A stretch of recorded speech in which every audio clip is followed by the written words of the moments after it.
এই মুহূর্তের সবচেয়ে বড় খবর HD Live 24/7 এ। बड़ी खबर। Breaking news now on HD Live 24/7।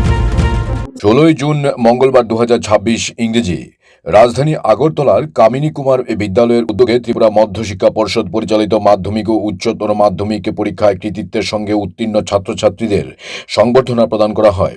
এ উপলক্ষে আয়োজিত অনুষ্ঠানে উপস্থিত ছিলেন রাজ্যসভার সাংসদ রাজীব ভট্টাচার্য, কর্পোরেটর সুখময় সাহা, বিদ্যালয়ের শিক্ষক শিক্ষিকা ও অভিভাবকবৃন্দ। অনুষ্ঠানে সফল ছাত্রছাত্রীদের সম্মাননা প্রদান করে তাদের উজ্জ্বল ভবিষ্যতের জন্য শুভেচ্ছা জানানো হয়। এ উপলক্ষে বলতে গিয়ে সাংসদ রাজীব ভট্টাচার্য বলেন, এই কামিনী কুমার স্কুল দীর্ঘদিন ধরে এই মাধ্যমিক এবং উচ্চ মাধ্যমিক পরীক্ষার কৃতিত্বের সঙ্গে যে ভালো ফলাফল করে চলছে, আগরতলা ওয়েস্ট ডিস্ট্রিক্টের মধ্যে সবচেয়ে ভালো স্কুল এই কামিনী কুমার স্কুল। আর আজকে এখানে সম্বর্ধনা দিতে এসে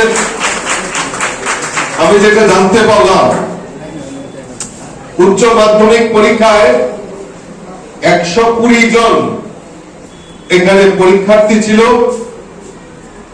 তার মধ্যে ফার্স্ট ডিভিশনে 90% এর উপর ফার্স্ট ডিভিশন পেয়েছে।